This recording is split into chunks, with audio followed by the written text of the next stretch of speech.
ngayon pipitas tayo ng saluyot. Ayan, malalaki na sila. Pitasin na natin. Dito.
Ayun po, tapos na po tayo mag-harvest ng ating saluyot. Nandito po tayo sa loob ng bahay.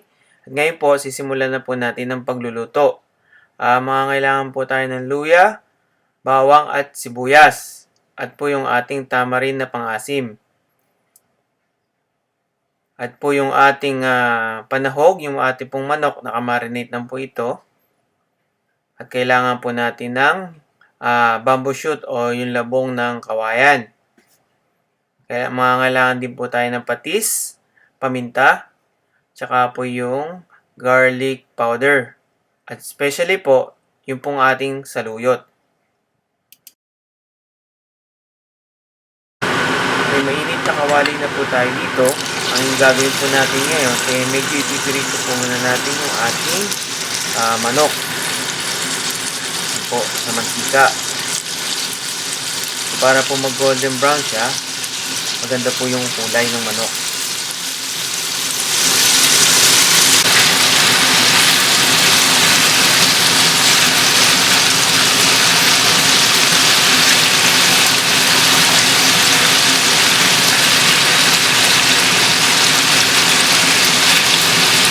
Ito, medyo pilitas po muna natin yung ating manok. Yung ating sahog. Marami yung sahog. Kasi sasaw yan. Ito yung sahog ng dami.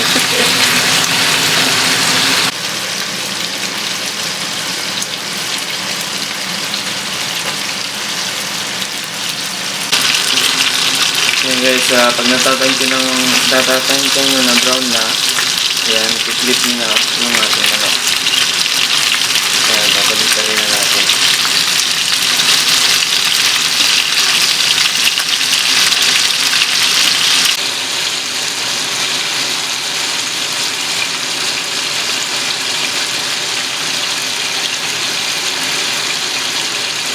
So yun guys, luto na yung ating manok. Brown na siya. Ngayon, hahanguin na natin. Set aside muna natin siya.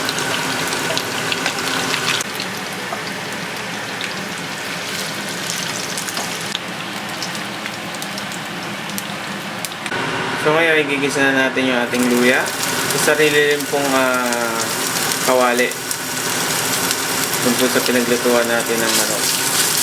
So igisa lang po natin yung ating luya.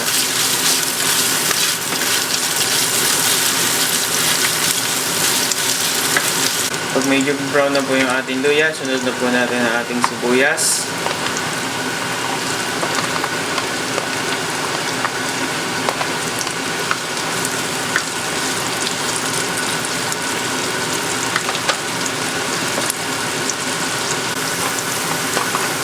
Lagyan na po natin ang ating bawang.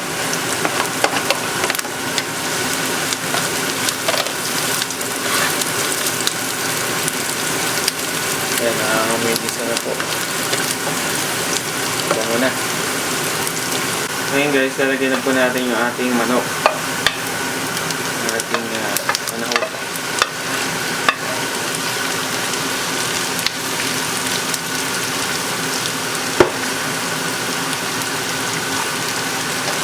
Guys, maglalagay po tayo ng paminta.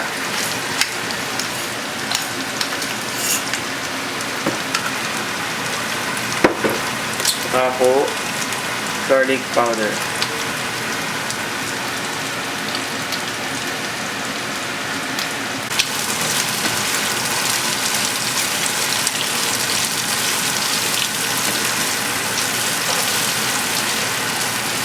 Susunod na po natin ilagay yung ating bamboo shoot or yung ating labong.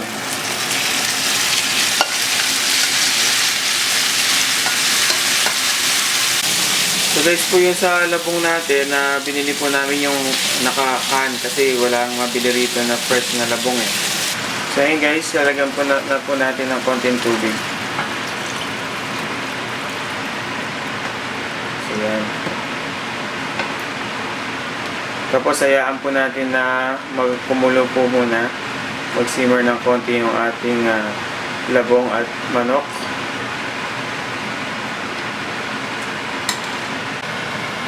Guys, takpan po muna natin yung ating iluluto. So, hayaan po muna natin siyang mag-simmer. Maluto ng konti yung ating bamboo shoot. So guys, ganyan po yung bamboo shoot in can na nabibili. So, pre-cook na po siya. So, ang gagawin nyo lang po, alisin nyo lang po yung tubig. So, pwede nyo rin po siguro isama yung tubig. Pero kami, naalis po namin. Okay guys, luto na yung ating manok at saka bamboo shoot. So ngayon, titimplahan na natin siya. So lalagay na natin ng pang-asim. Yung pang-asim namin eh yung tamarin. Ginamit namin pang-asim. Tsaka depende sa asim na gusto nila. So kayo na lang mag-adjust ng asim na gusto niyo. Patis na dyan. Saka ngayon, lalagyan natin siya ng patis. Tapos tikman nyo na lang ang lasa. So adjust nyo na lang yung alat niya. Yung alat tsaka yung asim na gusto.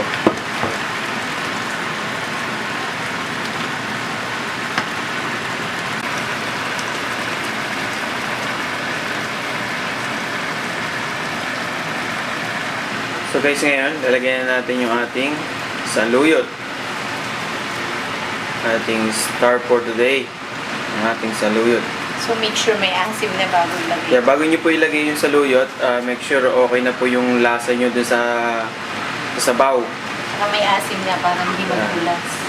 Kaya ang importante po sa saluyot, yung pong sikreto niya pag nagluluto kayo, huwag nyo muna pong ilalagay yung saluyot na wala pang asim. Kasi po magdudulas siya. Yun po ang technique. Asim muna bago saluyot.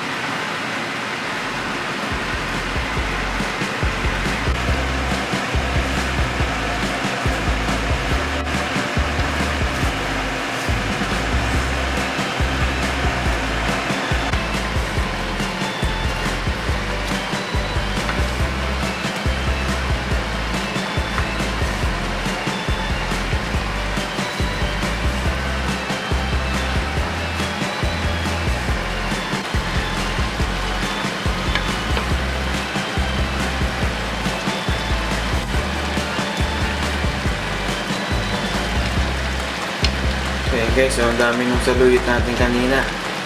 Wala na siya ngayon.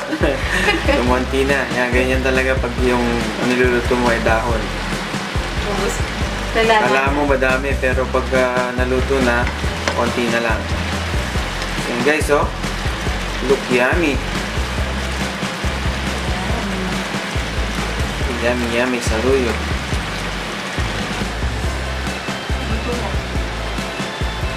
Guys, luto na yung ating saluyot. Ganyan lang po kasimple yung pagluluto ng saluyot. Ayan. Ayan guys, luto na po yung ating saluyot.